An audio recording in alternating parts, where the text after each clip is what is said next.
Dating in your 30s feels like trying to navigate a museum at night. Everything echoes, everything feels familiar and slightly haunted, and you walk around pretending you're calm even though you're wondering what's gonna jump out at you next.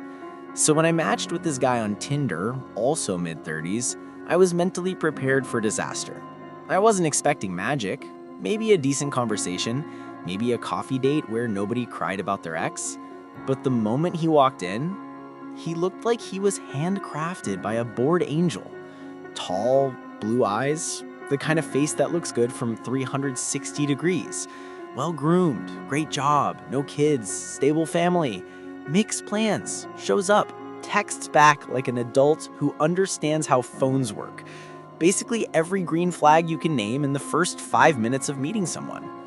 I remember thinking, oh, wow, maybe this is what a grown-up relationship is supposed to feel like. Turns out I was wrong. Spectacularly wrong. Everything was perfect except the one thing nobody warns you to check for. This man was allergic to sex. Not uninterested, not shy, not slow to warm up. Allergic. As in, the mere idea of being intimate with me seemed to activate some internal smoke alarm. He never initiated. Ever. If I kissed him, he kissed me back politely the way you'd kiss a neighbor who just gave you banana bread. If I tried to escalate, it felt like I was dragging a man through quicksand. The 2 times we tried anything physical, I initiated both times, and the whole thing fizzled out like a candle in a windstorm. Neither of us finished. We didn't even get close. Then one night, he casually told me, "No one's ever made me finish." I blinked so hard I thought I pulled a muscle. Never? In over 30 years? Not once. My brain restarted like a Windows XP computer. But okay. People have complexities. I tried not to overreact until I found out he has an OnlyFans. Yep, solo videos, old videos with partners, the whole cinematic universe. And even that didn't bother me. What bothered me was that his subscribers were getting more intimacy than I was. I felt like I had accidentally signed up for the free trial girlfriend package and everyone else had premium. Whenever I tried to talk to him about our lack of sex, he had a rotating menu of excuses.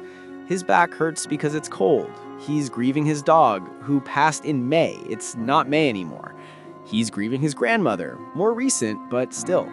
He's tired, he's sad, he's overwhelmed. The moon is in retrograde.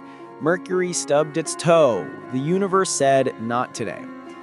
I wanted to be understanding, I really did, but it felt like he had a subscription box of excuses delivered monthly. We've been seeing each other for 4 months, exclusive for 2, and our physical relationship feels like we're in a middle school romance where we might hold hands if the planets align. I've never dated someone who wasn't all over me in the beginning. This was new, confusing, humiliating. I started asking myself questions I had never asked before. Is it me? Is he not attracted to me? Is something medically wrong? Is he hiding something? Is he a monk in disguise? Is he emotionally available everywhere except with me? Or is he just not into me, but too kind or too cowardly to say it? Then came the moment everything shifted. The part that still sits in the back of my mind like a heavy, buzzing secret. We were sitting on his couch, me curled up at one end, him at the other, the space between us wide enough to park a small car. He looked distracted, distant, weird. I asked gently, "Are you okay? You seem off." He hesitated. And for the first time since meeting him, I saw a flash of something he had never let slip before. Fear. Real physical fear. He swallowed hard and whispered, "There's something I haven't told you." My stomach flipped. I asked, "What is it?" He shook his head. "Not yet." My heart was pounding so loud I could barely hear myself think. Why not? He stared at the floor, fingers gripping the edge of the couch, knuckles white. Then he whispered, voice cracking, "You're gonna hate me when you find out." Silence. Complete silence. I couldn't breathe. He looked up at me with eyes I didn't recognize. Not the calm, stable, confident man I'd been dating. This was someone hiding something. Something heavy. Something heavy. Something that had been sitting between us from the beginning. I whispered, "Just tell me." He shook his head again. I want to, I swear I do, but once I say it, it changes everything. My heart stopped. Everything suddenly made sense, and made no sense at the same time. The emotional distance, the excuses, the lack of intimacy, the hesitation, the tension he kept swallowing instead of speaking. And then, with his voice barely audible, he said, "I promise I'll tell you, just not tonight." I sat there staring at him, speechless. Because what do you even do with that? How do you sit beside someone you've been getting closer to for months and realize you don't know them at all? I left his apartment that night with my mind spinning so fast I felt nauseous. The entire drive home, my fingers were shaking on the steering wheel.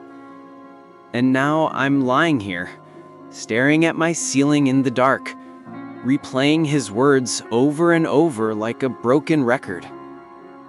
"You're gonna hate me when you find out. It changes everything." What does that mean? What is he hiding?